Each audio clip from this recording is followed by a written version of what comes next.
Hello out there. Happy Friday. We're on the air. I got one sock on.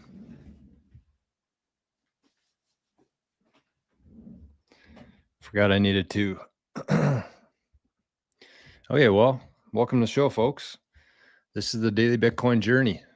The show focuses on actionable and logical discussion for Bitcoiners and for the future Bitcoiners out there.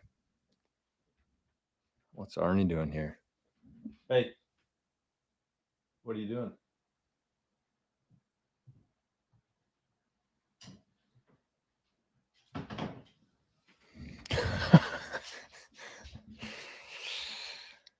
Okay, where do we begin here, folks? Happy Friday. Happy Fat Zap Friday, I should say. Let's, I got a little game, kind of a game. We'll call it a game. So the first thing I want to ask of you today is put in the comments which year, sorry, I got something in my eye, it's bothering me. Which year you bought your first sat? Your very first piece of a Bitcoin, a Satoshi. What year did you buy it? That's today. We've been putting countries and places in the chat, but today we're going to do what year you got into Bitcoin. Give us a good read of the room. And while we're doing that, we're going to check out the mempool today. I kind of stopped doing this for a while, but I think it's good to go back and check on things. So today, currently, we are at block height 896,970, which means since January 3rd, 2009, there have been 896,970 Bitcoin blocks. Each one of those blocks contains a bunch of transactions. So you go to mempool.space, you can click into the block, and you can see all the different transactions that were part of that. In this block, they're all different, but in this block, there was 3,600 transactions. Every new block has a Coinbase transaction, which is the newly generated Bitcoin. That's how the new Bitcoin are put into supply, with this Coinbase transaction to the miner who mined that block. So if you're sending Bitcoin, every Bitcoin transaction comes with a transaction ID. So you can follow it here. Every Bitcoin transaction comes with an ID, and so you can follow it through the mempool. You can see when it was put into the mempool, and when it was confirmed, and what features it has. So this one did not support replace by fee, which is not good. You want to make sure every time you're sending a Bitcoin transaction, you're sending it from a wallet that has RBF. And if you don't know if the wallet has RBF, check with it, because I've had some issues in the past sending Bitcoin from a wallet that did not support RBF, and it cost me a lot of sats. So there you have it. That's and basically when you send a transaction, it goes into the mempool. So think of the mempool like a waiting room of transactions waiting to be put into a block. That's on the left side here. These are all transactions in the mempool. So until you set a fee that's high enough to be included into a block, it'll just sit in the mempool forever, or for a couple weeks. It depends on which wallet you're sending it from. But something to keep in mind there. So whenever you're sending Bitcoin, this is kind of what you're looking at here, this block, the next one to get in. So to get included in the block, you'd have to pay at least 3 sats per VByte. But the average right now is 5 sats per VByte. So it's a good metric to use there.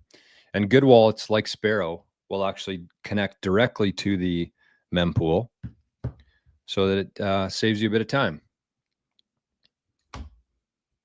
So there you have it. There's the mempool for the day. And on that note, we kind of stopped talking about the price. We've been doing DCAs, and I see that one came in, but I think it's still worthwhile just to timestamp each video for, when we look back on these in a year, 2, or 10 from now. So the price of Bitcoin today is $103,660 US dollars for one Bitcoin. And people are still wondering if this thing's going to disappear, fail. People are paying $103,000 US for one Bitcoin. And the crazy thing about that is that it's incredibly underpriced. I think Bitcoin's probably worth about 20x today of what the price says it is. 20x. So until it gets to about $2 million, I would say that it's a good time to buy Bitcoin. And even then, once it gets to 2 million, it's going to go to 20. And then it's going to go to 200. And then it's going to 2 billion. Because that's how it's designed. That's how it works with a scarce and finite asset that cannot be controlled, that cannot be manipulated, and that cannot be created without proper work. So we got a couple zaps coming in here. Let me get things together, then we'll check on some of the chats. And so here's what we're going to do today. I'm going to start doing this every Friday now, I think, because it is summer. And summer means I golf on Thursday nights. We didn't get to golf last night because it was -2 here. It has been absolutely disgusting for the last 24 hours around here. So we didn't golf, but what I'm going to be doing for the next, I don't know, 6 months is we're going to start doing like a Q&A Fridays. Well, I did this last summer too, because I'm not going to have a whole lot of time to prepare on Friday mornings because I'll usually be a little bit tired, maybe a little bit hungover. So I wanted to just start doing this today. I feel like that's the right thing to do. So what you can do is you can leave a comment in the chat, and I'll try to get to all of them. And here's the kicker, though. The best, not the best, but I think the most interesting comment I'm actually going to bring to the Maple Bitcoin stream and propose it to Forrest and Rajat and see what they say about it. So that's what we're going to start doing Fridays. We're going to do Q&A. If we have, I'll probably have some topics. I have something to talk about today. But it's going to be like a Q&A. And then the best, no, sorry, I keep saying the best, but not the best. The most interesting question, or the question that I feel would be the best discussion for Maple Bitcoin, I will bring that to the stream on Fridays. Okay, so we got a couple zaps here. Wow. Yesterday was a record show. We had the first time we ever had 1,000 people watch it. So we had 1,127 views on yesterday's live stream and 117 likes. It's pretty impressive, I would say. And the cool thing is we're just kind of getting started here. The bull run has not begun. Okay, what do we got over in Zap stream? Let me cater to the Zap stream first because I love the Zap stream. So let me share this on Noster, and then we will get to her. We are live. Here we go.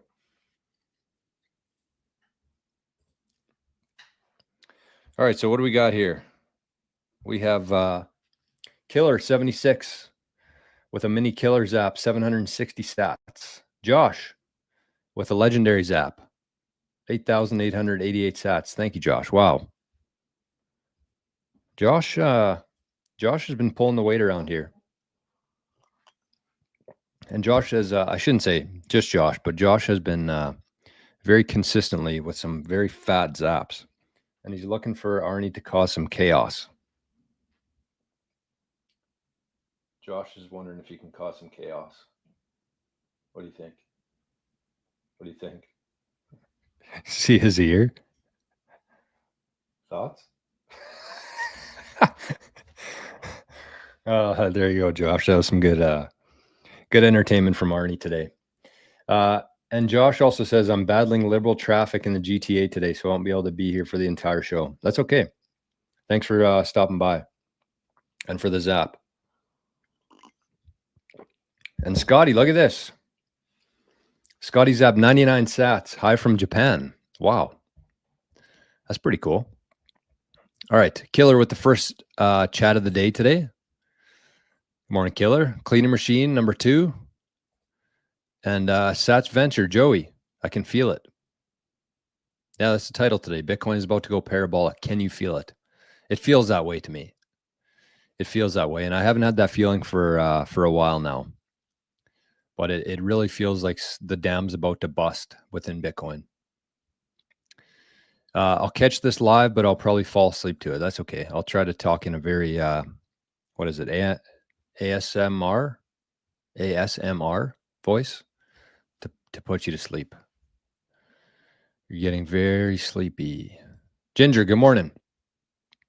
I also have a form of Tourette's too, so there might be tough falling asleep to that. Rick Costa, happy Friday. Don't forget to smash the like. Rick, my man, you did the trick yesterday. Let's see if we can do it again today. We had 117. That was the first time we ever got over 100 likes, I think. So yesterday was a record show, but I think, I'm not 100% sure, but I think we're going to beat it today. So thank you, Rick. Thank you for the reminder. And let's all go over there right now and just gently press. You don't need to smash it. You don't need to smash it. Just gently tap the like. We got 70 people in here. Oh, it won't even let me like it. Maybe that's why. The like button's broken today. We got 70 people in here and 25 likes. That's kind of sad. You know, you got to support your Bitcoiners. You got to support the advocates of Bitcoin any way that you can.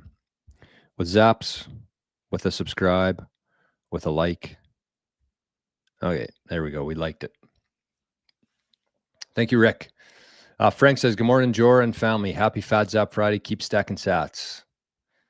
Welcome, Frank. Matt, good morning. Adam, Lori, sweating, smiling together. Hello. Cheers to you. Look at this, Adam. Adam or Lori, or both. There's a rumor out there that I can't confirm or deny that I just made 550 sats playing Yahtzee on ZBD. Wow, Yahtzee, what a game that was. I got to remember to get that. By the way, if you're not using ZBD yet, I think that this is the perfect opportunity to get it. ZBD is quietly becoming one of my favorite ways to earn Bitcoin besides ShakePay. But I just put ZBD in the chat there, and I'll put that in the show notes after. Show notes, pinned comment, ZBD. Make sure everybody has that app. It's a really, really good way to earn free sats every single day. I go in there every day. I think I'm on like a 20-day streak. Somebody sent me, I think it was Jordy. Jordy sent me a screenshot of a ZBD. Talk about somebody who's taking the stuff seriously. 100-day streak on ZBD. I mean, that's the kind of stuff. That's the kind of stuff that's going to make a difference in a decade from now. Is, it seems kind of small, but you compound that over 10 years. Crazy. So ZBD, you can take a poll on there every single day and earn some free sats. Sometimes it's 5 sats, sometimes it's 100 sats, but that's not the point. The point is that you're getting sats every day. Ian, good morning. Good morning over in the UK, and another UK fella, Duncan. Morning, Duncan. Where did I see Duncan here? There it is. Duncan sent a Fat Zap DCA today. So we'll get to that in a second, Duncan. You are the DCA man today. Rick says, I feel it. Feels like the dam is about to break. That's what I'm saying. Founded Beyond. Morning, Bitcoiners. One of our Bitcoin journeymen.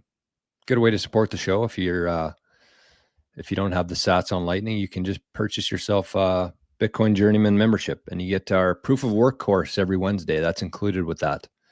That'll be the best $3 you ever spend in your entire life. I think it's $3 Canadian, which is like $1 American. So that's a little secret that I don't think a lot of people know. You can just join the channel. You can show up to our Wednesday shows, and you can be part of our proof of work course we're going through. There's a little life hack for today. So Founded Beyond. Bitcoin journeyman, Rick.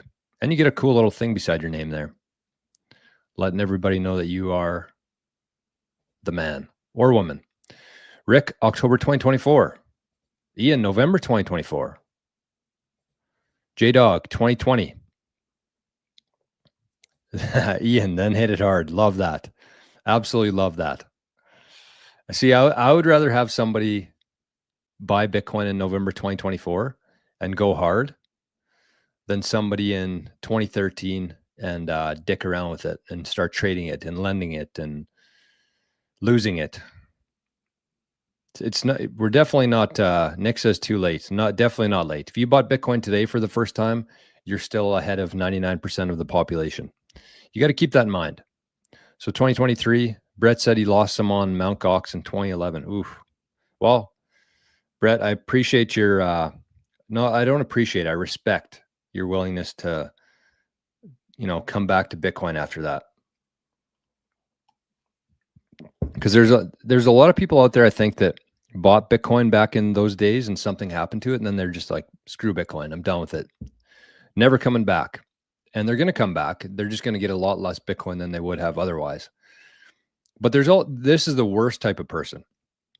The person who's like, I heard about Bitcoin back in 2012. I should have bought some then, but I didn't. So I'm just going to keep all my money in the illusionary stock market and buy a rental house and own government bonds. I'm going to do that instead of buying Bitcoin because I was dumb back then and I'm even dumber right now. Those are the worst kind of people. And I hear that so often from people. I first heard about Bitcoin in 2013.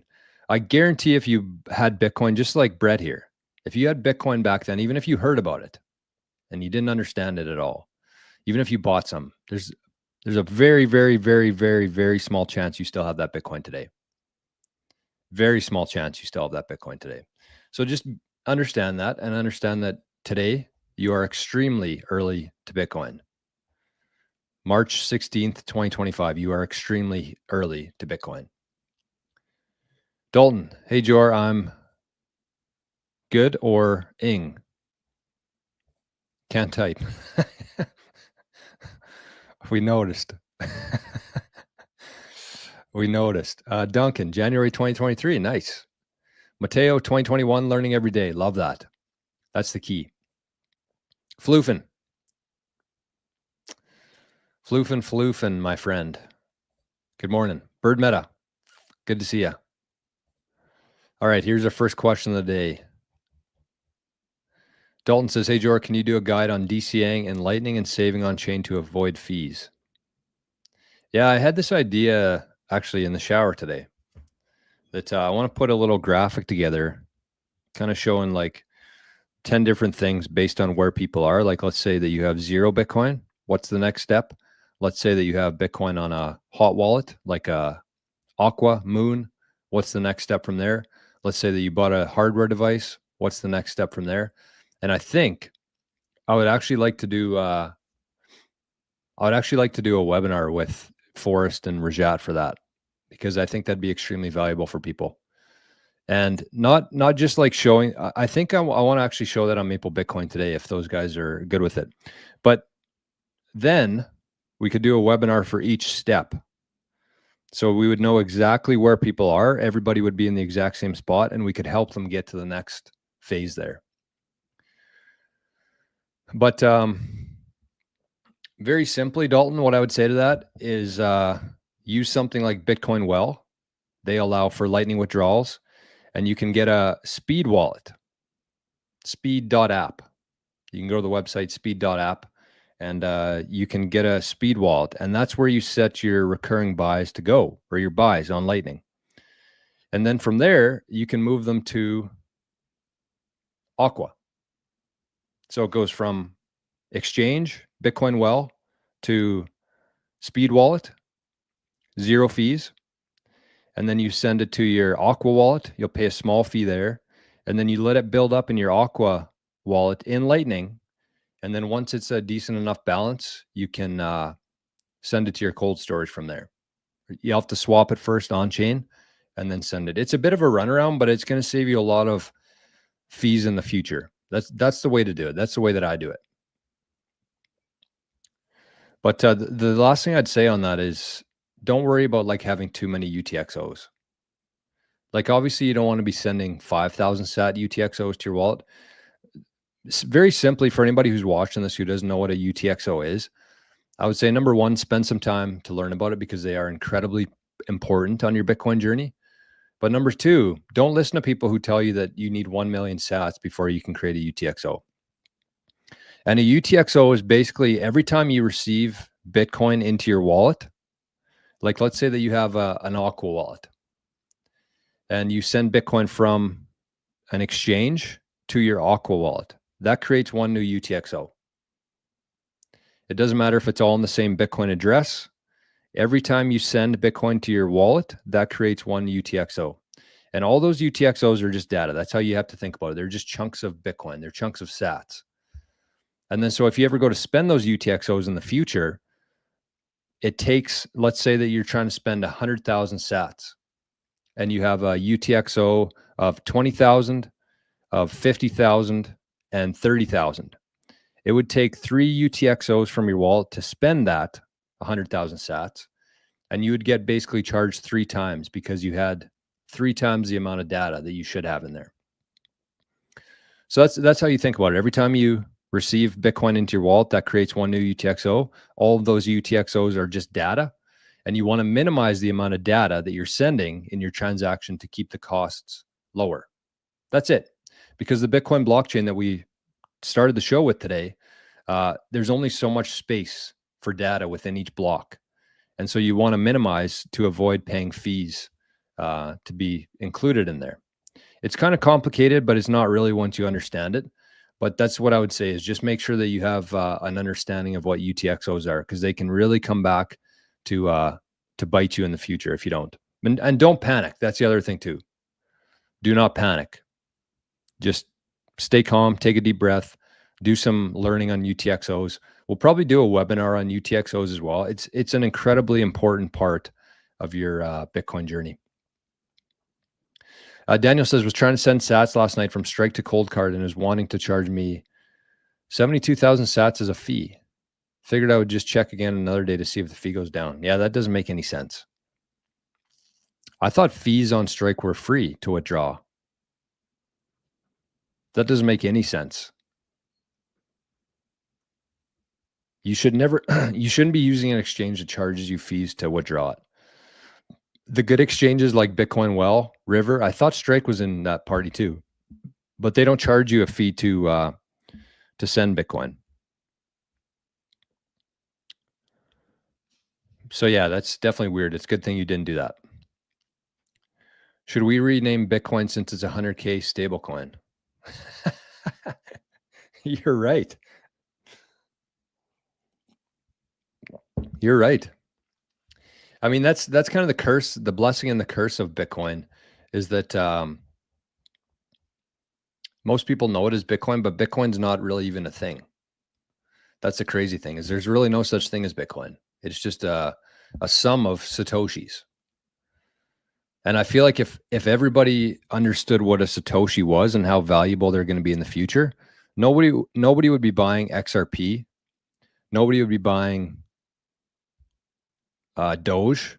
Nobody would be buying anything, because if you saw how cheap a Satoshi is right now, nobody would be even thinking about anything else. But everybody thinks about Bitcoin, and they think that they need to get to one full Bitcoin. And most people don't have $105,000 US kicking around in their checking account. And so then they just don't think about it again. They're like, well, I missed the boat. But yeah, that's kind of the blessing and the curse is that Bitcoin is so well known around the world. Like I'm pretty sure 99% of people have heard about Bitcoin before. They've heard the word Bitcoin before. So it's great in that sense, but it's very confusing for people. Number one, because they think it's actually a coin. There's people out there who still think that Bitcoin come out of the ground. And there's people who think that they need to get one Bitcoin to be relevant when they don't understand that owning one Bitcoin will be, I would say, what would be the equivalent? I don't know if it'd be $1 billion. I mean, if you held on to that one Bitcoin for 100 years, That would be I think that would be the equivalent to being like a billionaire today. Like that's how rare. It might not even be 100 years actually. But like, do you need to be a billionaire, or would you be okay being a millionaire in today's standards? Probably most people would be okay with being a millionaire. So what, in that sense, it would be like 1,000,000 sats, which today you can buy for $1,000. Paul, December 2022, after a friend was romance scammed online and handed over sats to a woman who claimed to have a system of reading the market, learned what not to do first. Oh, how many scams are like are like that out there, of people catfish trying to get. I've seen a couple people in my life too. One, I think it was one of my dad's friends. He was talking to a woman on a dating app, and it was the exact same thing, trying to say that she could double, triple his money in Bitcoin in a month, and people fall for it because they have a nice profile picture and they're desperate for anything in their life, especially money. Especially money. That's what I've noticed about a lot of baby boomers who haven't, who kind of fucked around a little bit in life, and they're getting to the point of retirement and they realize they don't have enough to retire. And so they're incredibly desperate for anything, especially money. And so they fall for these schemes because it's desperation. That's what it is. Desperation makes a person do stupid things. So yeah, it's good advice. If you're 60 years old and you're talking to some 25 looking babe on a dating app and she's telling you that she can triple your profits in Bitcoin, run as fast as you possibly can. Good advice, Paul. Okay, let's get to the Zap stream over here. We can't keep disregarding the Zap stream. Okay.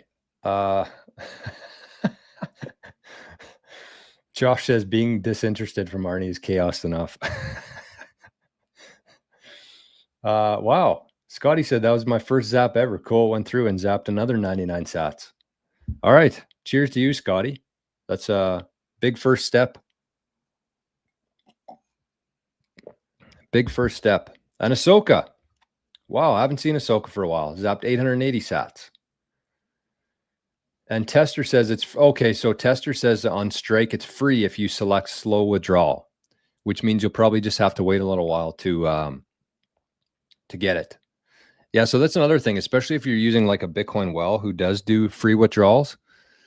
They batch their payments, which means that if you bought Bitcoin on Bitcoin well, even though the purchase went through, that Bitcoin might not actually show up in your account for 24 hours, but it's worth it. Like, what's your rush? That's what you got to ask yourself. What's your rush? When you're sending Bitcoin, it's all based on your priority. The higher the priority, the higher fee you have to pay. But if you're willing to wait, you can set the fee lower and it'll arrive there eventually. Josh says, Bitcoin well. Just used her this morning to buy Lightning and on-chain to the Blue wallet. Love it. Nice. That's a good, it is Friday.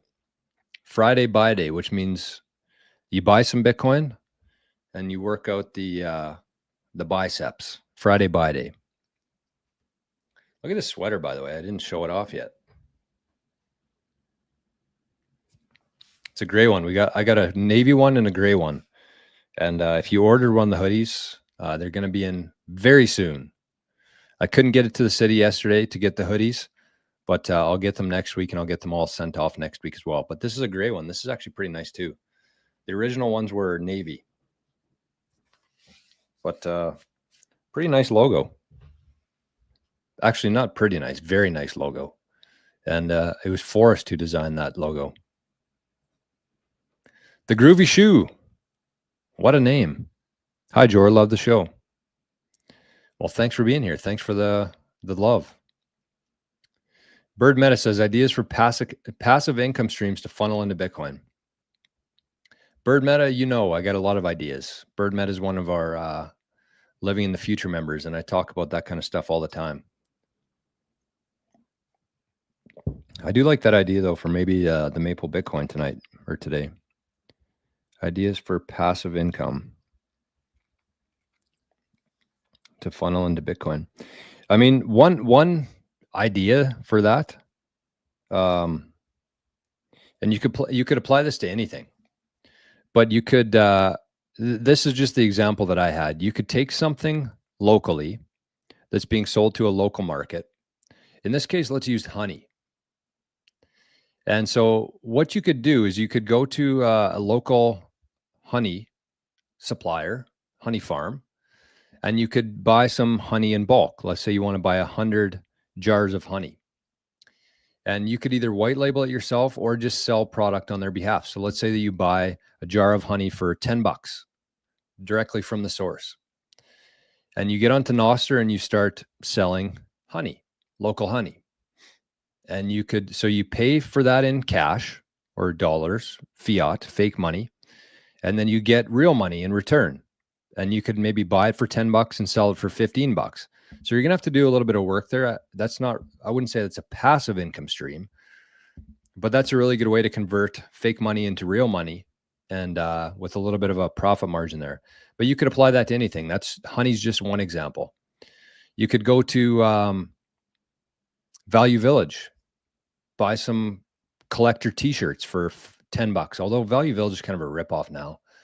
But still, you trade in cash, fake dollars, you sell it on Nostr, you get real money back.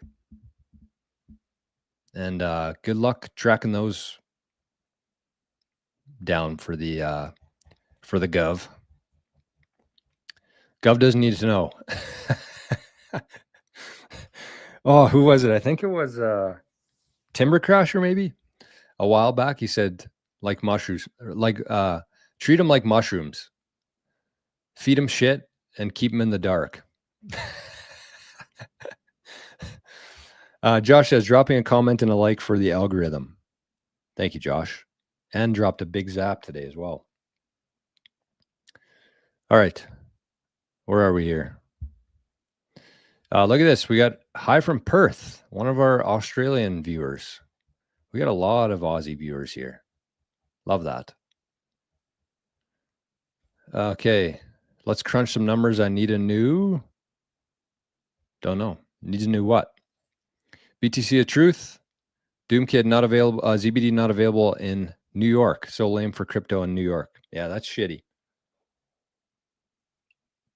That is shitty. Scotty says, I need to buy 198 sats now then, I guess. And we got BitBilly. Look at this crowd we got going on over in the Zap stream. We got BitBilly and we got Craig back to back. Jax. Morning, fellas. Good to see you. Happy Friday to you as well. Rock Creation says, good morning, everyone. Having some severe thunderstorms this morning. Everybody have a great day. Yeah, same here. It's disgusting here today. What is the average salary in Canada? What is considered the poverty line? The average salary in Canada is probably $70,000. And I did a calculation on the show a couple months ago showing the average person, the average salary, and how long it would take them to get to one Bitcoin. And I think I calculated about 25 years. 25 years. So if you're ever thinking about getting to one Bitcoin, good luck. You got to move fast. All right, Matt says, let's crunch some numbers. I need a new lawnmower. Lawn tractor. What would be a good way to cut the grass for the next few years? Spend $5,000 on a new mower or buy $5,000 worth of sats and hire a service to mow for me. Ooh, that sounds like a spreadsheet to me. But you know, you could figure that out. You could figure that out. I would be willing to bet that buying $5,000 worth of Bitcoin and hiring somebody for 5 years, you would come out far ahead in that equation. That'd be a good one, though. And I don't think it'd be very hard to do. I don't want to do it live on the show today because I see a lot of comments here. But that's a good one. Matt, lawnmower idea. That might be a video, Matt. That might be a video. And I mean, you could apply, maybe not because you got to hire somebody, but I was going to say you could apply that to a lot of things.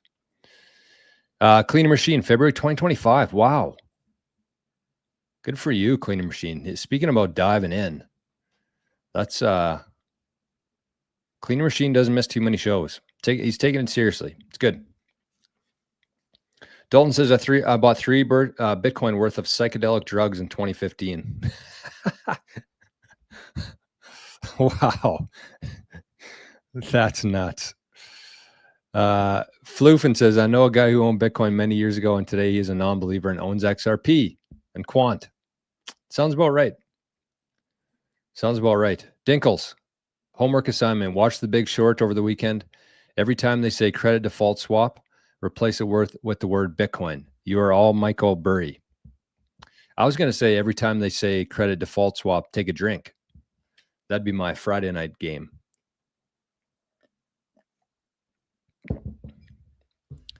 But you're exactly right. Forrest, Bitcoin, not crypto. My partner in crime, my partner in Maple Bitcoin.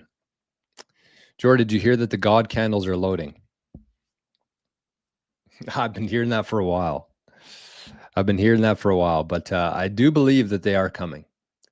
You know, we're going to come to a point, and actually we did a video about this on Maple Bitcoin on Wednesday. Maybe we'll post that one tomorrow. But there's a big, just objective numbers suggest that there's a big supply crunch coming in Bitcoin. Objectively.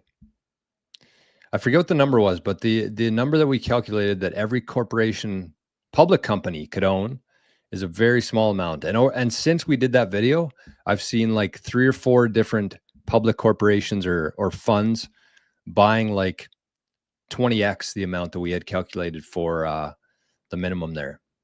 So there's something coming for sure. Anyways, make sure, if you're new to the channel here, make sure you check out Forrest's channel. Obviously, he's one of the best Bitcoiners in the space. And make sure you check out our, I don't even know what you'd call it, our tripod, our 3 Canadians united by Bitcoin, which is Maple Bitcoin. That's the hoodie I got on today, Maple Bitcoin. So there it is. If you haven't yet, make sure you go over there and check out some videos. We posted a really good one yesterday talking about your Bitcoin could disappear at any moment. I'll actually share that video too, because I think that every single person watching this show today should be aware of this. Should be aware of the custodian wallets and the non-custodial wallets and the impact of trusting your sats with somebody else. So our show is 2 p.m. Eastern time today. Forrest, Rajat, and myself, Maple Bitcoin. And one of these questions is going to be featured on the show today. One of these questions. I don't know if I'm going to be able to get through all these or not. Oh, look at this. Frank, May 2022, zapped 821. All right, we got a couple zaps here. Let's take a little zap break. Because as you guys and as you girls know, this show is 100% funded by people like you, by the community. So I do see that, Frank, here, 821 sats. Thank you, my friend. And look at this. Ian, wow. Wow. 33,333 sats from Ian. Says TFI Friday, Jor. Or thank fuck it's Friday. Have a great weekend. Orange Heart, Ian E. Another one of our biggest supporters of the Daily Bitcoin Journey here, the 88 Sats radio channel. Ian, thank you, my friend. That is the fat zap of the day so far. Wow. Cheers to you, Ian. Cheers to our coffee man, Ian, who hopefully will, if we ever end up all living in the same area one day, Ian will be roasting the beans for us. Slinging beans. Okay. So we got to give a shout out to Duncan here. Duncan was the first DCA zap of the day, 2893 sats. We got a couple from Japan, from Scotty, the first zaps he's ever sent. We got one for 303. I don't know who that was from. 880. That was from Ahsoka. And we got a DCA, another one from LaughPad. And this one was even lower. So it looks like the price of Bitcoin is going up right now. 2887. And then we got one from our good friend Craig, another partner in crime of mine. 2100 sats for Arnie's insurance. Thank you, Craig. And look at this one, Zap. 8,683 sats from Into the Orange for a steak and shake burger. Wow. And you know what my favorite part about that is that that's live. That's today, May 16th, 2025, a historic day in Bitcoin, as Steak and Shake has now started to accept Bitcoin. So, I mean, at this time in history right now, oh man, I was just about to say my favorite part about the show today so far is that it hasn't cut out. And we'll knock on wood. But this time in history today, May 25th, May 16th, 2025, you have Steak and Shake with 100 million customers served has started to accept Bitcoin at all locations. So medium of exchange in full effect here. At the same time, you have nation states buying Bitcoin. You have sovereign wealth funds like the Saudi Arabia Sovereign Wealth Fund just announced that they are buying shares of MicroStrategy. You have states in the US passing bills to adopt Bitcoin strategic reserves. Every single day, every single week, we have new public companies adding Bitcoin to their balance sheet. Bitcoin is about to go parabolic. Can you feel it? I definitely can. If you can't feel it, you got your head about 5 feet in the sand. You're 5 feet under. Okay, here it is. Here it is. Historic moment in Bitcoin. Steak and Shake.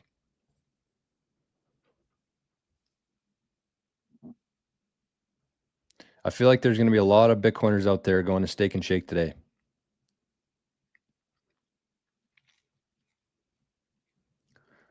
So it looks like this was done with a Zeus wallet. Zeus. And I don't know if... Oh, how cool is that? Wow. See the look on his face? It's like, wow. What just happened? We've arrived, folks. We have arrived. Officially. We have officially arrived. To me, that's more important than a country buying Bitcoin. I don't care. Countries can take as long as they want to buy Bitcoin. But that's the stuff that matters. That means that businesses out there understand that Bitcoin is much more valuable than dollars. And that's how this thing plays out. And, you know, even if Steak and Shake weren't Bitcoiners, which they are, but even if they weren't, think about the amount of marketing, free marketing that Steak and Shake is going to get today. Like, I'm not showing a clip of A&W. I'm not sharing a clip of Burger King because I don't give a shit. But we're showing Steak and Shake here, accepting Bitcoin. It's like the best form of free marketing that you could ever ask for, aside from all the benefits of accepting Bitcoin over dollars. But just that alone, like the free marketing that you get from accepting Bitcoin, it's only a matter of time. This is the first domino of many. That actually Spar Supermarket was the first domino to fall. They started accepting Bitcoin in Switzerland, I think, and they've since announced that they're going to be rolling it out to more stores around the world. That's Spar Supermarket. But Steak and Shake, every location, they're just going right into this thing. And it's genius. It is genius. All right, Don Troll. Jack Mahler says the people who understand Bitcoin doesn't put 1% of their portfolio in it, but 100%. That's really so true. 100%. 100%. Yeah, if you understand Bitcoin, you're definitely not sticking with 1% of your portfolio. I don't know if it's 100% would be like the threshold there, but it would be like 80 to 100% for sure.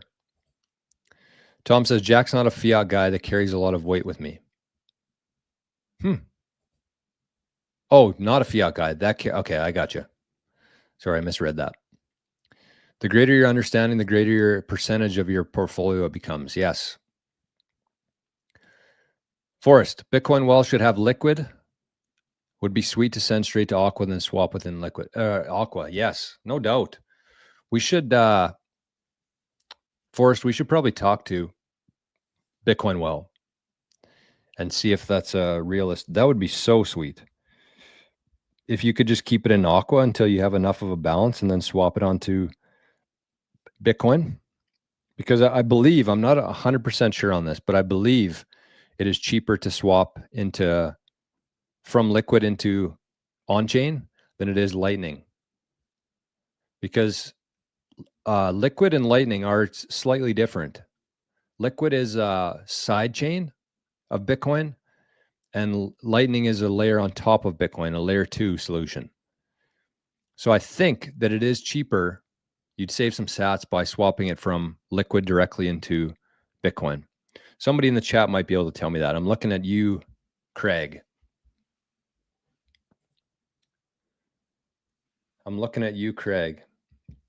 Scotty says, I like Maple Bitcoin, but can never catch it live.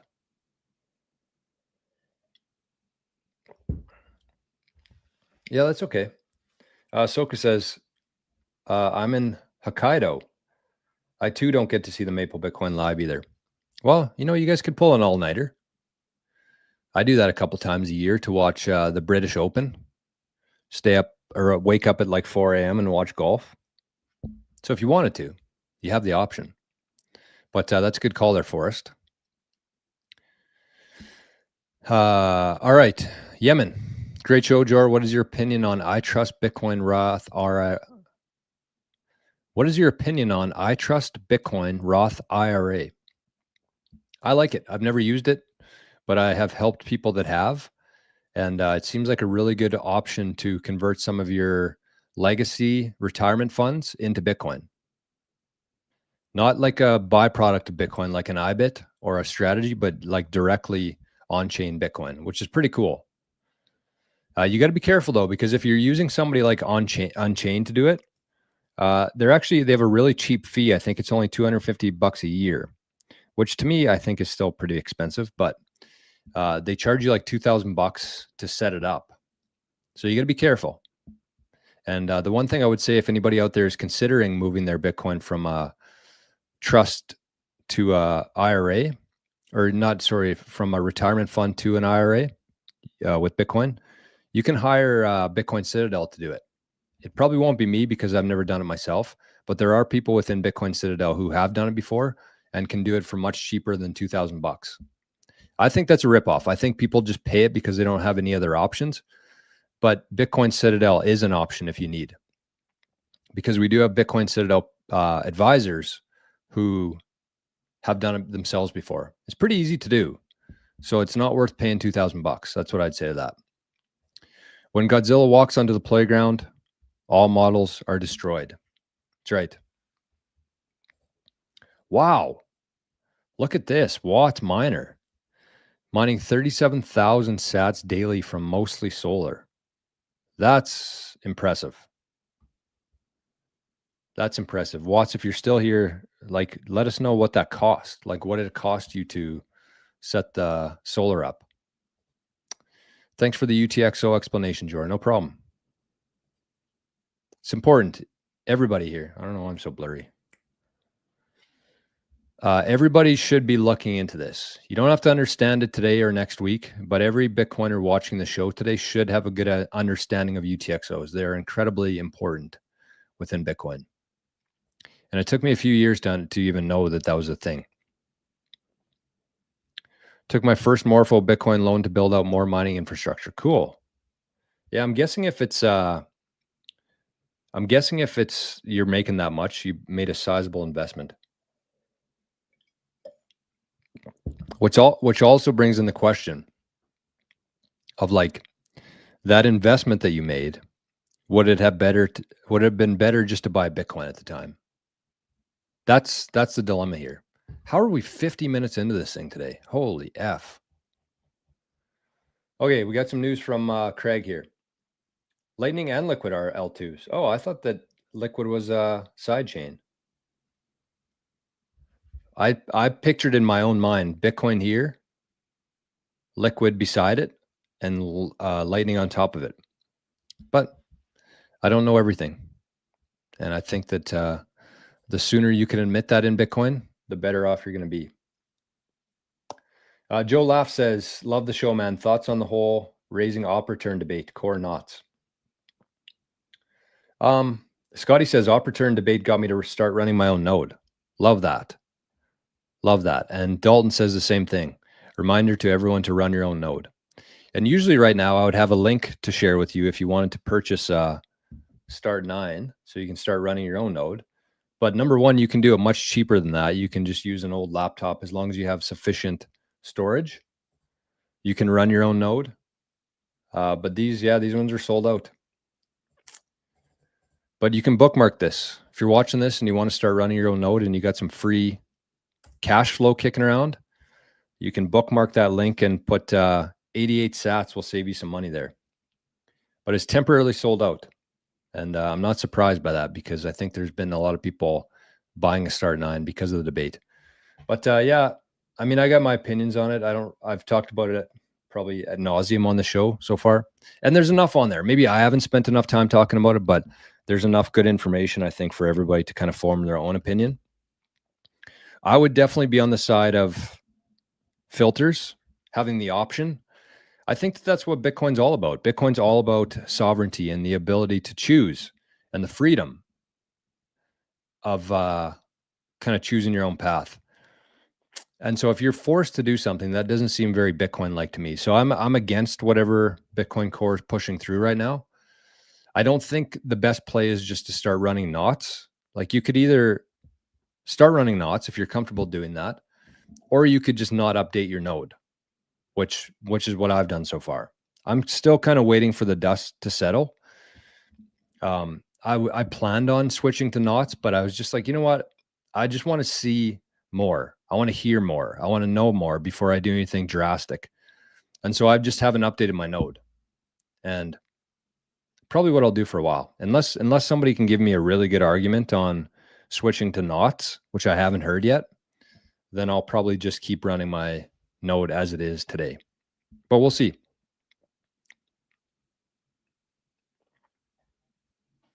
We will see. Okay, what does Craig say here? The heck is that? Eyelash in my mouth. Craig says, Lightning uses sats with accounts similar to a credit card, settles later on chain after a bunch of transactions. Liquid uses Liquid Bitcoin, which is pegged 1-to-1 to actual Bitcoin. The code is a fork of Bitcoin Core with confidential transactions, 2-minute settlement, and the ability to handle other assets. Oh, and Craig says a sidechain is an L2. Okay, there we go. I didn't know that. There you go. Learning every day. That's what you want. Craig, I mean, Craig's I'm gonna let you guys in on a little secret here. I'm gonna give you guys and girls a little secret. Depending on where you are, I don't have a threshold for this per se, but I would say if you have over 50 million sats, 0.5 of a Bitcoin. If you don't worry about this yet, but keep it in mind for the future. But if you have 0.5 of a Bitcoin, I would highly, highly, highly suggest setting up a call with myself and Craig and figuring out how we can better secure your Bitcoin with encryption and how to make sure that your family can access your Bitcoin if something were to happen to you unexpectedly. And the price of that service right now is incredibly, incredibly low.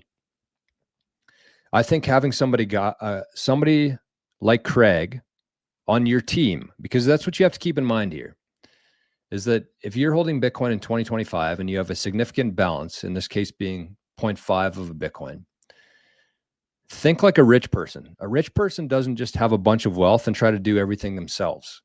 They have a lawyer, they have a financial advisor, they have maybe 5 different financial advisors, they have 5 different banks. They have a whole ecosystem of people that they trust to help them. You can't know everything. I don't know everything. I don't know anything close to everything. But you have to have experts on your team. And to me, Craig is the closest thing to an expert that you could find in terms of privacy and security and sovereignty. And that fee alone, just having somebody like Craig on your team is worth it. Aside from the security, aside from the inheritance stuff, just having a guy like Craig on your team to get through these next couple decades and make sure that your family has your Bitcoin, can restore your Bitcoin, that's invaluable. So that's what I would say.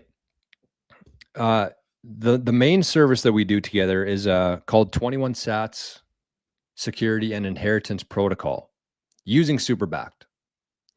But we also have other options. If you're not quite there yet and you just need some help with your current setup, you need help being more private. We got a lot of options there. So I would say that, again, if that's you, if that's not you, don't worry about it. Just keep stacking sats, protect best you can. But if you have more than half of a Bitcoin, you should be taking action today. Set it up. I know we're going to be extremely busy over these next 6 months because that's what you have to keep in mind. As the price of Bitcoin goes up, the value of people's portfolio goes up as well. And so then they have more incentive to properly secure it. They see their total number going up, their portfolio balance going up. And so then they feel more comfortable parting with some money from that, right? Like if your Bitcoin today is worth $100,000 and on tomorrow, all of a sudden that same amount is worth $200,000, you're probably going to take some action because you just came across $100,000 worth of purchasing power. So you're like, damn, I better secure this Bitcoin a little bit better. And there's going to be a lot of people going through that exact same scenario within the next 6 months. And so you want to be different. You always want to be different in life. You never want to go with the flow. So you can see that forecoming. And that's the same with hardware wallets, Start9 servers. It's all going to be the exact same thing happen. And if you want to be different, if you want to be unlike everybody else, you can take action now. And you're going to be very thankful that you did in a couple of months from now. So shoot me an email, jor@bitcoincitadel.net. Put either Superbacked or 21 Sats in the subject line, and we'll set up a call. There's zero pressure. We just have a conversation, explain the service that we provide, and see if it makes sense for you. I think that's a really good exercise to be going through on a daily basis. Is like anytime you're about to do something, think, would the average person do this? Whether that's buying Bitcoin, selling Bitcoin, buying anything. Would the average person do this? If yes, then I'm not going to do it. And it's easy to say, it's easy to just kind of think that, but you actually have to do this over and over and over again for it to be a thing in your mind. You never want to do what the crowd's doing. So if the crowd's going to wait till Bitcoin hits $500,000 before taking it seriously, then you should probably do it before that. It's like a fire in a building. You smell the smoke, you smell what's coming, you feel what's coming here. You can start making your way to the exit instead of waiting to see a flame. And everybody's trying to get out of that building at the same time through that one door. The exact same thing is going to happen in Bitcoin.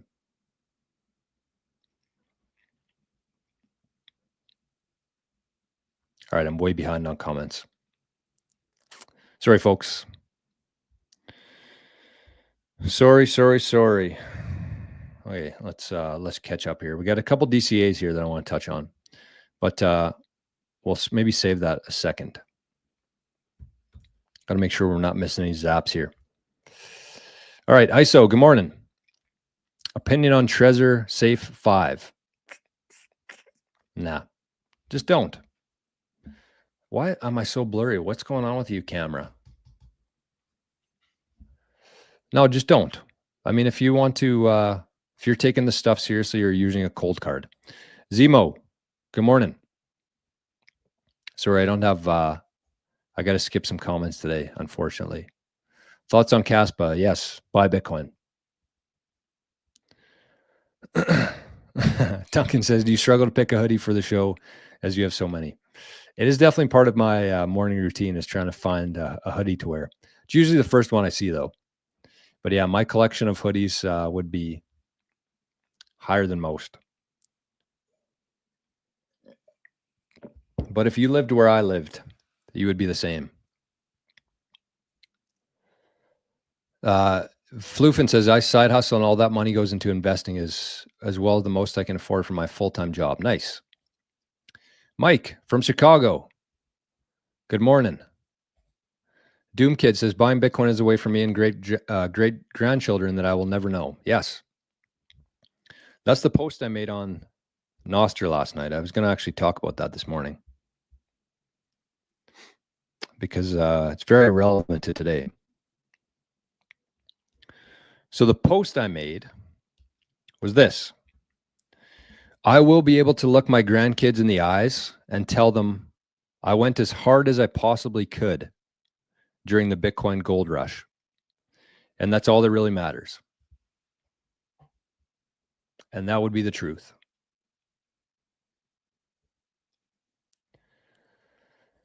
Daniel says, took out a line of credit, sold my car, literally doing everything I can to grab more. We are going to Saturn, boys and girls. And girls. We have a growing female community here. Shout out to the women here. I see a couple in the chat here. Wow. Shout out to the women in Bitcoin. You are the real MVPs. So if you're watching this, if you happen to be watching this and you're a female, say hello. Jennifer, good morning. Good to see you in here today. Maverick, setting up a node with a VPN instead of Tor, a mistake. Ooh, I don't know. From what I understand, the start nines are actually going to be set up in a way where you don't need a VPN or Tor, if I'm not mistaken. But today, yeah, I don't know about that one either. I don't have a good answer to that, my friend. Don't mean to be spam. My YouTube is buggy today. No problem. Focus says, hey, Bitcoin bros and girls. Much love from Bulgaria. Wow. Wow. Hey, Timber Crasher. God candles are 10K candles. Omega candles are 100K. Going to be a wild thing when we are seeing Bitcoin make swings of 100K. So here's when that's going to happen, because it's going to happen. And here's how. So when Bitcoin gets to $1 million per Bitcoin, that's when nobody will know the price of Bitcoin anymore, because that's when we're going to start saying 1 sat equals 1 cent. Up until that point, it doesn't really make sense to say 1 sat is 0.9 cents, right? So when we hit 1 million, that's when people will say, hey, 1 sat equals 1 cent. And then when one sat goes from 1 cent to 2 cents, Bitcoin just went to $2 million. And then when it goes from 1 cent per sat to 5 cents per sat, that's when we hit $5 million. And this is all happening behind the scenes. It's not on a ticker. It's just in sats now.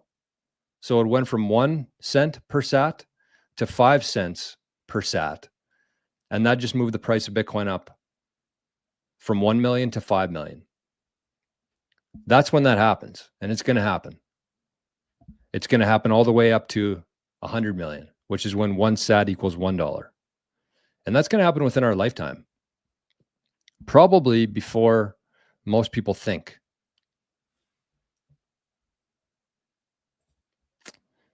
BTC is truth. I'm excited for the Maple Bitcoin show today. I want to catch the live stream. 2 p.m. Eastern time. Parker, morning, brother. Yeah, Value Village is a total ripoff. I'm kind of off them, honestly. I used to be a big proponent of Value Village, but they're just fucking ripoffs now. Tom, good morning. Great morning. All right, we got a question here from Jennifer. Jennifer says, I want to move to cold storage, but live in a very disaster-prone state where a tornado can spin up and wipe everything out with a little warning. Any thoughts? Yes. So this is exactly where super backed, or our 21 sats security and inheritance protocol, comes into play. This is a perfect example, because here's the thing. Let's compare this to a steel plate.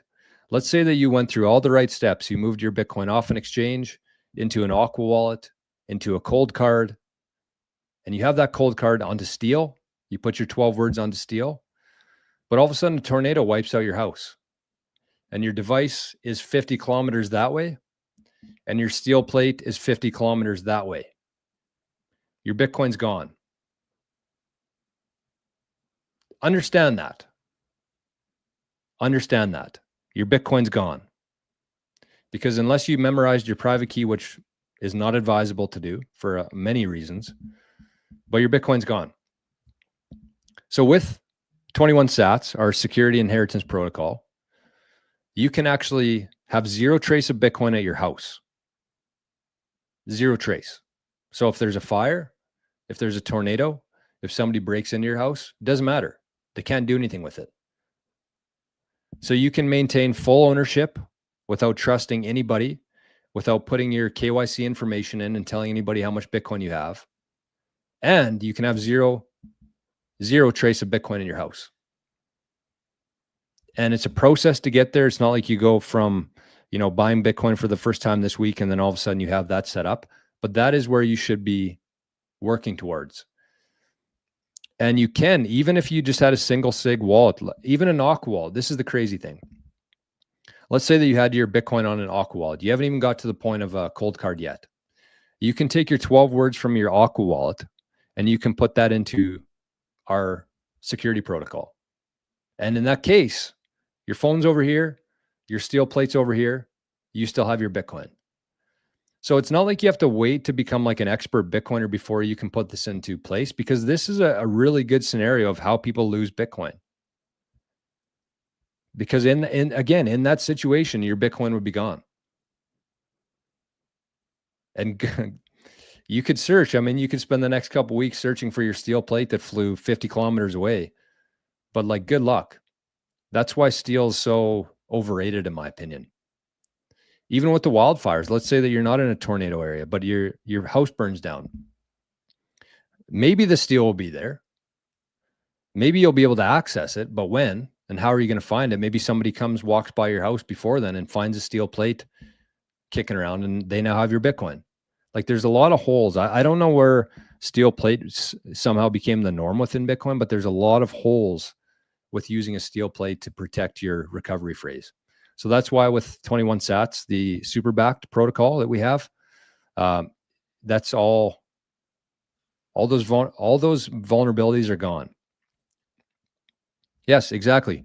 I might not even be home to grab my wallet when it gets launched for miles and miles and may never be found. Exactly. It's exactly what I'm saying, Jennifer. I mean, just the fact that you understand that, I think that you're much further ahead than a lot of Bitcoiners out here. Truly. If you understand that part and how scary that is and how vulnerable your security setup is with that in place, your green light's on brighter than most. So shout out to you. Timber Crasher says, I thought about driving down to the local Steak and Shake today on my lunch break and spending some sats, maybe get an ice cream. Be the first food I've ever bought with sats. Love that. Love that. All right. Mika says, yes, please talk to Bitcoin well. Throw your weight around jar. I don't have much weight with Bitcoin well, but I could start the conversation at least. Nick says, I want to use Aqua, but I don't know what to use it for. Any use cases for the average American Canadian? I mean, Aqua Wallet to me is the best. I have a cold card. I have a passport. I have a Jade. I have them in a multi-sig, but I still use Aqua like every day, because when I send Bitcoin to my cold storage, I don't mess with it after that. It's there. It's not like I'm going into my safe or wherever I keep it and, signing transactions and sending them away. No, once they go to cold storage, it's there forever. And that's a really good savings tool. Honestly, it's a very underrated part of cold storage. Is once it's there, you should make it very difficult for yourself to move it. Not impossible, obviously, but difficult, because that's how you save money. Whereas Aqua, if I have any Lightning, Liquid, Bitcoin, I can just keep it on my phone. And the nice thing about Aqua is that you have the key to it. It is a non-custodial wallet, which means that if your phone stops working, you lose your phone blows away in a tornado, you can still write down your 12 words and you can restore that into a different wallet if you need to. So I kind of talked about it, Nick, in terms of like buying Bitcoin on Lightning and using Aqua in that rotation. But there's a lot of use cases for it. BTC is truth. Start asking your vendors if they accept Bitcoin. Whether it's your local butcher or grocery store, we need to start asking them as customers. Even if they aren't interested today, it plants a seed. Exactly. It's a really good point. Jennifer says, I have little faith in the Fidelity Roth IRA. They just released it about a month ago. I only put a little in, but everything it grows is tax-free. It's a good way to do it. If you got money that's trapped in a retirement fund, yes, makes a lot of sense. But here's the thing, if you got Bitcoin, this is another reason why our 21 sats solution is far superior to that. Again, it's a little bit more work, takes a little bit more time. It's not as expensive. That's the other part too. But it takes a little bit more work. But it's the best way to secure Bitcoin. It comes with inheritance. And the nice thing is we don't keep a key to it. We don't know how much Bitcoin you have. So if you're using somebody like Unchained, for example, to have something similar, they have all of your information. They have to KYC you. They know how much Bitcoin you have. So even if you had Bitcoin that wasn't KYC'd before, if you're using a service like that, it is now KYC'd. So with our solution, we don't need any of that. We don't even need to know your last name. We just kind of help you through the process, make sure you're using all the right equipment and you're not missing anything in the path. Unchained charges a flat fee per year, more reasonable than 1%. Yes, I agree. But you know what's more reasonable? 0, which is what we have. Mika says, I missed your chat on UTXOs. I'll watch the full episode later. Still need more education. Just jumped in a few minutes ago. Still very confused. It is kind of confusing. I'm not going to sit here and pretend like it's a real easy thing to understand. But once you do understand it, it is pretty simple. Like most things, I guess. But it just takes time. It's not second nature. Nothing in Bitcoin is second nature. And I think that that's where a lot of people get tripped up. Minimum storage required to run a node on a laptop. I think it's about 600 gigabytes now, 650 gigabytes. You can run a prune node, I think, for far less than that. Been struggling a lot to try and set up a node. Maverick, what are you using? What's your hardware? Watt says, everything invested was about 25,000 because I'm a dealer builder of such stuff. Wow. Watts, we should chat. I'm always interested in talking to Bitcoiners who are building in the space. It would have cost more, but I have sweat equity in it. Gotcha. UTXOs are just chunks of Bitcoin. That's right. Chunks of sats. Bird Meta says, thoughts on staking Bitcoin on Sui to earn LBTC? No. Keep your Bitcoin. The earnings in Bitcoin come from the purchasing power that grows over time. There's no yield on Bitcoin. There's no return on Bitcoin. Okay, let's take a little break here and let's look at the daily coffee average for the day.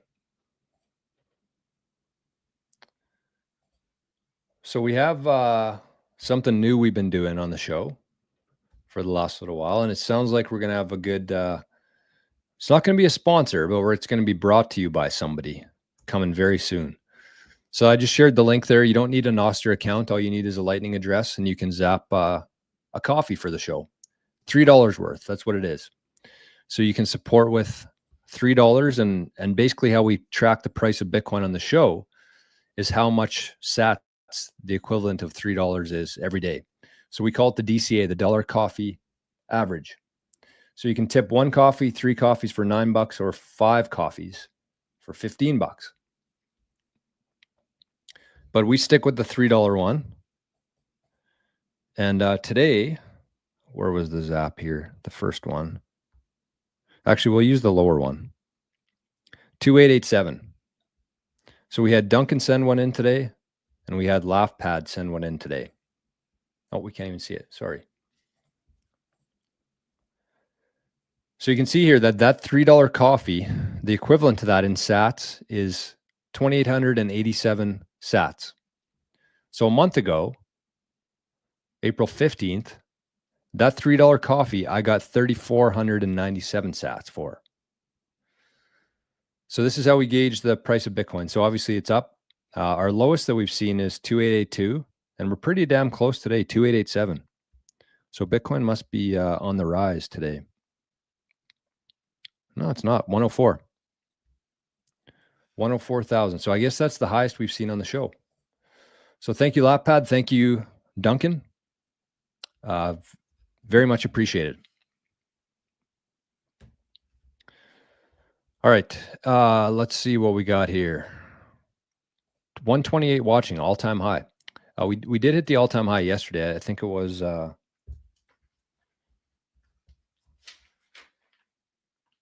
127. Oh, 128. Yeah, you're right. Was an all-time high today. Wow. Didn't even notice. Bitcoin is like an old telephone commercials where everyone is trying to fit through a tiny doorway. Yes, absolutely correct. Knox Bill, good morning. Osnell, how would it change market long-term sentiment if in any case Elon proves he is Satoshi? Long-term would have no impact on it. Short-term, price would probably crash. Every time there's any sort of news in Bitcoin, it just crashes. And then like a week later, we're back where we are. And then a year later, we're double what we were then. So yeah, when you understand Bitcoin, you understand that it doesn't really matter who created Bitcoin because it's fully decentralized now and nobody can change it. Typical allocation for retirement is 20%. So yeah, 50% if you understand Bitcoin. Hey, Patricia, good morning. We got a couple ladies in the chat today. Good morning, Patricia. All right. Ian, what is Bitcoin's SV jar? Been seeing a few vids on YouTube saying it's the true Bitcoin, or am I the dipshit of the day? Yeah, whenever you see BSV or Bitcoin Satoshi's vision, just shut it off. They are just like a different breed of human beings. I personally don't understand it myself what the fascination is there. They're just trying to scam people. And sadly, a lot of people fall for it because, again, they see the unit bias there. They see, well, Bitcoin's $100,000, BSV is $100 or whatever it is. So just in case Bitcoin works out, I'm going to get a couple BSVs here just in case it ever surpasses Bitcoin, which is the biggest waste of money you'll ever spend. So Ian, we don't need to explain it because it's a complete waste of time. But anytime you see BSV, just shut her down. Darwin, hello, boys and girls. Brazil inflation is crazy. I'm moving to Bitcoin. Thanks for what you're doing. Don't forget to ask for like, share, and coffee Satoshis. My man, Darwin. Well, on that note, don't forget to like. Don't forget to love. And if you feel like sending some value this way, if you've been learning anything from the show, we have no sponsors on the show, which means that number one, nobody controls my voice, which is the main reason we're doing it, because it would be much easier to get a sponsor for the show and get a nice monthly paycheck from somebody wanting me to promote their products. But I think the integrity is important. Trust within Bitcoin is important. And I'm thinking much longer here, not some short-term $1,000 paychecks from Bitcoin companies.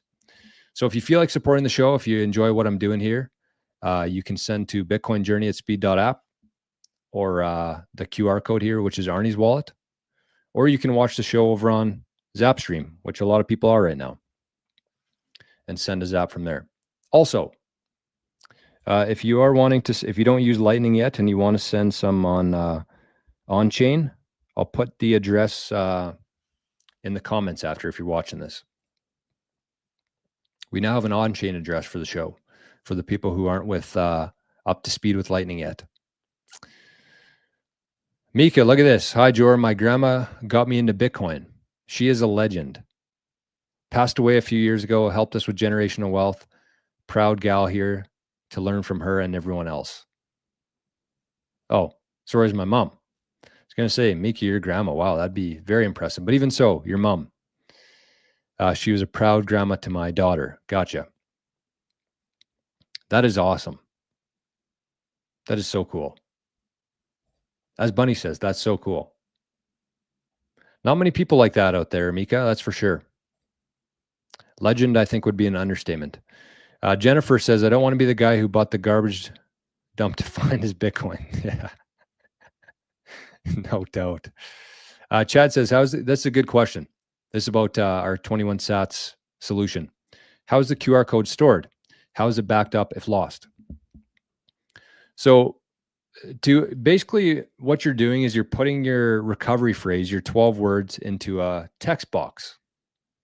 So you put it into there. You air gap your computer. We teach you how to do that. Disconnected from the internet. Doesn't write anything. It only reads the software. So you print out some QR codes and then you disperse them geographically. So you could send 10 QR codes out there to 10 different people. You don't necessarily have to trust them. You should, but you don't have to. And then if you ever want to recover that, if you needed to, you can just grab a QR code, type in your passphrase, and your secret is there. And that secret not only stores Bitcoin information, but you can store anything on there. And that's why kind of the first step into this solution is for Bitcoin, but you can do this with all your digital information, anything important that you would want to pass on to your kids or your wife. So yes, it's backed up. The software itself is backed up in several locations. The QR codes, you can send as many as you want to out there. It's pretty hard to mess up. Once you got things running, it's almost impossible for something to go wrong, assuming you follow our instructions. Rick says, seed phrase tattooed on the bottom of feet, half on left foot, half on right. Different tattoo artist on each foot. Thoughts? No. Rick, you know why that's a bad idea? Because then it incentivizes somebody to either knock you out or kill you. So you don't want that. That's the nice thing is like Bitcoin is the only asset that you can truly own, right? We've talked about that before. It's the only asset that you can truly own, because with gold would be the closest thing to that. And if you have gold in your house, yes, you own it, but you only own it until somebody more powerful comes along and takes that gold from you. And I feel like Bitcoin allows for you to truly own it. Whereas if you set it up properly, even if somebody killed you, they can't get your Bitcoin. So there's no incentive for somebody to kill you if they can't get your Bitcoin. But the problem is that most people keep their device and their steel plate in their house. So if somebody did kill them, they could just take their steel plate and they now have their Bitcoin. So not a lot of Bitcoiners really think that through. It took me a lot of years to kind of get to that point of understanding. But that's what I'm trying to communicate with people watching here. Yeah, exactly. This is another good point from Jennifer. Hope you never end up in the hospital, especially in ICU. We see everything.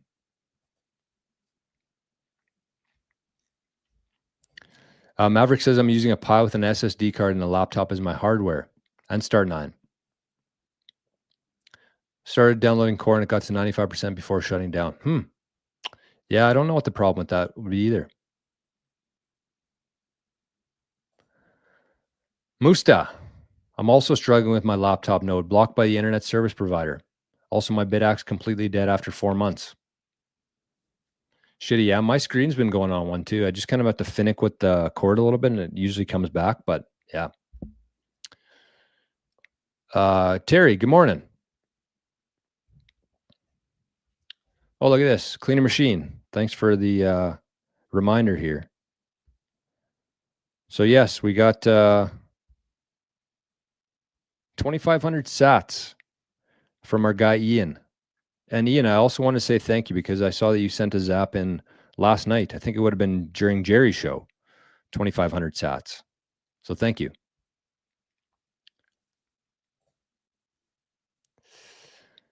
Arnhem, I want to ask Jory, how many Bitcoins do you need to retire in the next year? Huh. I don't know. That's a question I don't know, because it depends on what your lifestyle is, right? And I'm actually funny. This, yeah. I guess I'll dive into this a little bit. So I'm rereading the 4-Hour Work Week right now, and I want to put something together, whether it's a video or a discussion with Maple Bitcoin or a show for the Living in the Future community.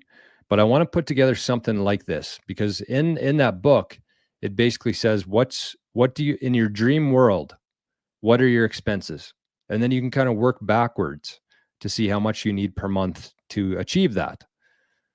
But I want to do something. I want to put a Bitcoin twist on that, where if you look like 5 years out, you'd have a better idea. So to answer your question,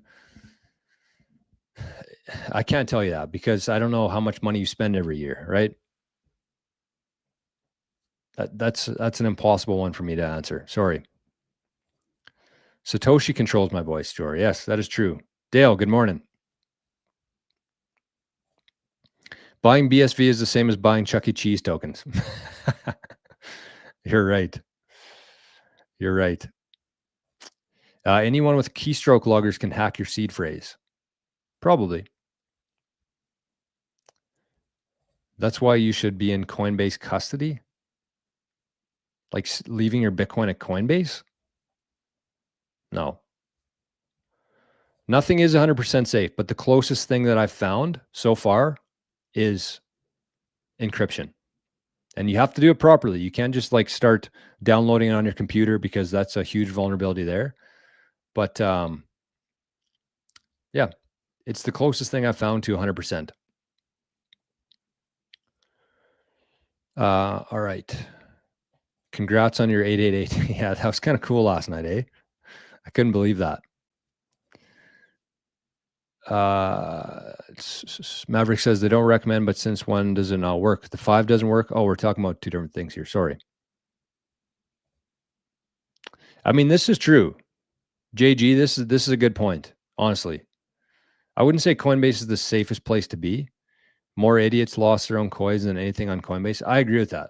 I really do. And that's one thing that I've been pretty consistent with my messaging lately, is that if you're brand new to Bitcoin, you want to dump a bunch of money into it, it is much safer on something like Coinbase than it is trying to figure out how to secure that Bitcoin yourself. But that's just a holding place for it. That should never be your end goal, like to buy Bitcoin and just leave it on Coinbase and trust them forever. Coinbase is kind of like a good spot in between, where you just keep it there until you figure out how to protect that.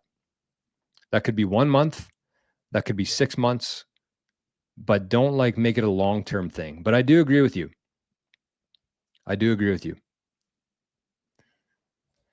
Mike says, is it worth having more than one wallet? I have my Bitcoin spread across a Trezor and on a Sparrow. Good idea. Yep. Yeah, it's good to diversify your security stuff. Don't diversify your holdings. Like don't buy Bitcoin, Ethereum, XRP. Stick to Bitcoin for your self-custody, for your retirement fund. Everything should have Bitcoin worked into it, in my opinion. But you should spread out like who's holding it, which wallets it's in. You know, it's not a bad idea to have some IBIT shares, because I think it's going to be pretty hard for BlackRock to lose the Bitcoin. But like that's 2% maybe. But yes, you should have different spots. 400 million funds was just lost on Coinbase. Is that legit? I didn't see it was 400 million. I thought it was 20 million that they were demanding. Wow. Well, there you go. There you go. I mean, again, I still think that if you're somebody who's brand new to Bitcoin and you want to dump a bunch into it, it is safer in something like Coinbase. I hate Coinbase. I would never tell anybody to keep Bitcoin on Coinbase, but like a custodian like that, whether that's ShakePay, River. I love River because they show proof of reserves. Strike's a pretty good option. I just hate Coinbase. I hate everything that they do, other than the couple ads that they've came out with lately. But they're just bad. They're just a bad company. So, you know, I hope, I hate to say this, but I hope that this is true. I'm assuming if Forrest is saying it is probably true. But I think that's a good lesson for people to kind of wake up and get their shit together. And even if you don't want to hold your keys yourself yet, Coinbase is not the play. Coinbase literally just got hacked. Wow, look at this. Terry says someone was trying to call me to get them to fix a problem with Coinbase. Some people might fall for that. It sounds like a lot of people did fall for that. Good. You know, it seems like something's fishy with Coinbase right now. I can't really put my finger on it, and I don't want to make any like bold claims here, but I just got a 69 sat zap that says nice. I think I know who that's from. I think that's from my buddy Forrest. I'm not 100% sure, but it sounds like something he would do. So whoever it was, thank you, but I'm thinking it was Forrest. Nice. What the hell was I talking about that? There's something weird going on with Coinbase. Like between this hack, between them going public, between their new lending product, there's something strange there. Again, I don't know what it is. I don't want to make any bold claims here, but something weird there. Roman, Stack Bitcoin Show. Morning, Roman. Welcome to the channel. Welcome to the show. The ransom was 20 million. It's estimated that 400 million has been stolen through phishing scams with internal information on clients. Yikes. Roman says, I like Strike. I use it daily with withdrawal fees are zero if you use lowest priority. Nice. Nice. Hackers bribe Coinbase employees for customer data. Yeah, there's something off with that story. Again, I don't know what it is. I don't want to make any stupid get sued here by Coinbase, but there's something weird about that story. It was 400 million, but Coinbase is repaying them. Social engineering hack, but institutions like strategy custody there. If it's good for goose, it's good for gander, good for moose, and good for panda. What? What the hell? Oh, look at this. Jennifer, all the scam calls are so fun. I've been trying to sell them car warranties or take their order for Good Burger in my best Kel voice. I love that. What's the saying? Welcome to Good Burger, home of the Good Burger. Can I take your order? Is that the what an underrated film. Good Burger. Is Cold Card Q better than the MK4 because it doesn't connect to other devices? No. Cold Card Q and MK4 are pretty much the same. They pretty much have the exact same security, exact same features, except Cold Card Q, you can put batteries into it so you don't have to be a foot away from the wall. That's why I like it. It's got a bigger screen, scans QR codes, but other than that, it's not better. It's just more features. But cold cards themselves are much better than like Trezors, Ledgers, Tangem.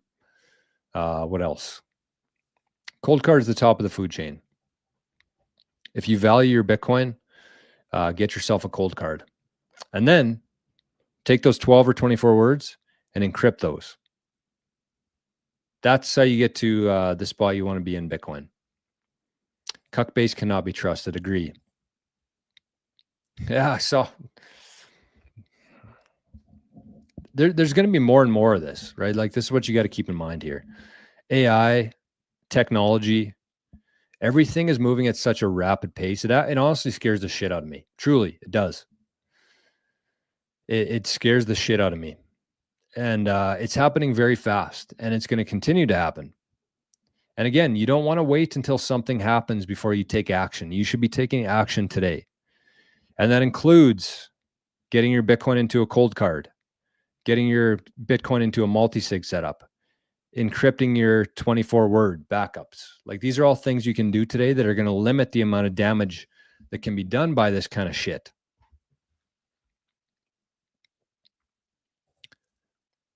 Yeah, BTC is truth. If you haven't watched the John Seth social engineering video on what Bitcoin did, it's a good learning experience there for sure.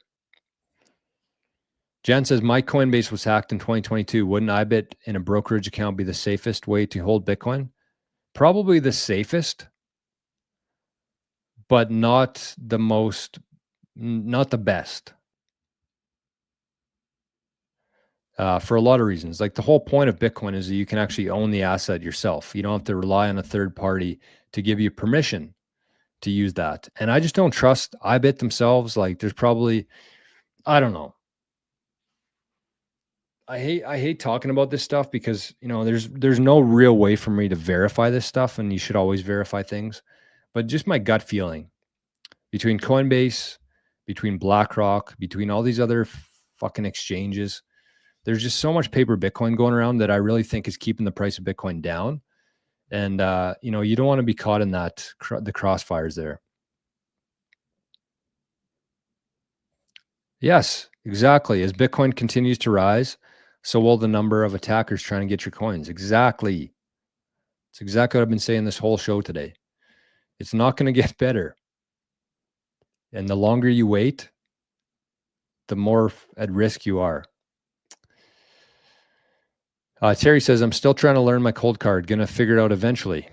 You have to use Sparrow to see the Bitcoin in the cold card, right? Well, I mean, just based on that comment, I think you're kind of thinking about it the wrong way. So the Bitcoin, the cold card is just a signing device, right? So the Sparrow is the wallet. Sparrow's a software wallet that you can connect to a cold card with an air-gapped way of doing it. But your cold card is just the signing device. You're not holding any Bitcoin in your cold card. You're just using your cold card. If you ever want to move Bitcoin out of your wallet, that's your signing device. That means that it's you. You hold the key to that. The keys are stored inside of your cold card, and that gives you the ability to move Bitcoin. So unless somebody else has your key, you're the only one who can move that Bitcoin, and therefore you are the owner of that Bitcoin. So you don't have to use Sparrow. I think there's a couple different things that you can use as your wallet interface. But the thing to know about the cold card is that it's just a signing device. It doesn't actually store any Bitcoin. It just allows you to move Bitcoin. So it's important, and that's kind of an important step in your understanding of it. It'll help you, make make better decisions. But the better you can understand it, the more proficient you'll be with everything there. Safe investment, but I bet is not Bitcoin. That's correct.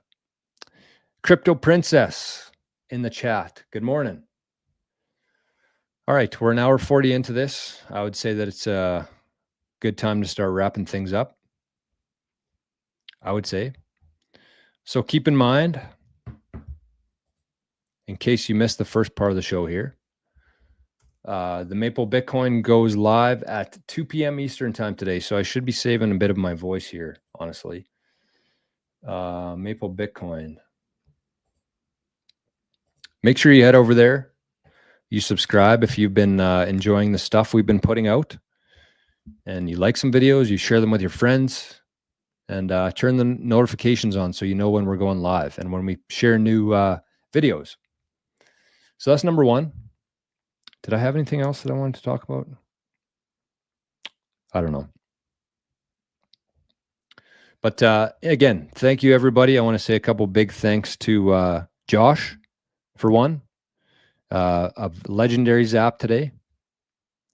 We had Craig with an Arnie Zap, Arnie Insurance Zap. We had Into the Orange with a very close to a Legendary Zap from Into the Orange.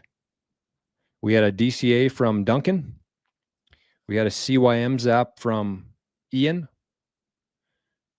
And we had two DCAs, actually, one from LaughPad. But the biggest zap of the day, the fattest zap on Fat Zap Friday, came from our good friend Ian. And that is 33,333 sats. Wow. So, again, this show is 100% community funded. It is people like everybody I just mentioned there. Plus, there were some smaller zaps in there too, which are not unnoticed, but we can't go through them all here. But I really appreciate it. And, we're going to keep doing things as we've been doing them without any sort of influence from outside sources that's going to control what we talk about on here. And I think that is most important. It is hard to find, or I had a very hard time finding people myself that I could trust within Bitcoin. And the closest thing that I could find to that was a guy named Matt Odell. And I would say that he is, look who just showed up to say goodbye. I learned a lot from Odell, and I really respect how he does things. I know he takes a lot of shit because he has a big voice in Bitcoin, but I really respect how he approaches things. And so I want to kind of mirror that. I think that it's important to have integrity. That's what means the most to me. And so if you would like to support the channel, you can do it through Arnie's QR code. You can do it through the Zap feature here, wherever this is, to send support. You can join as a journeyman on the channel. You can join our Living in the Future community. Those are ways to do it. Those are all community funded ways to do it. And, if you're going through a hard time financially, I get that too. I've been there not so long ago. So I definitely understand. And the one thing you can do is you can like the stream, you can share it with your friends, you can talk about it with other people, you can leave a comment, you can subscribe, you can turn the notifications on. Those are things you can do to support the channel without giving any of your sats away or dollars away. So I just want to say thank you once again, everybody, for being here. Sorry, I missed some comments at the end here, but we're in the wrap-up mode here. So Maverick says, once we hit 1 million Bitcoin, we need to have a community meetup. Yeah, we'll be having one before that, for sure. Bitcoin stays on the internet. Sparrow's the address, and Cold Card is the key to move it. Good way to think about it. Why is it not advisable to memorize your seed? I actually might do... I might actually do a video on that soon, because I had a comment yesterday from somebody saying that they memorize their private key. And I did too at one point, but it's a horrible idea. So have yourselves an amazing Friday. Make sure you stop by and say hi to Maple Bitcoin today. We're going to have a good show. I got to keep my voice here a little bit though. So thanks for showing up. Thanks for the support. And we'll see you on Monday or at 2 p.m. today. Bye-bye.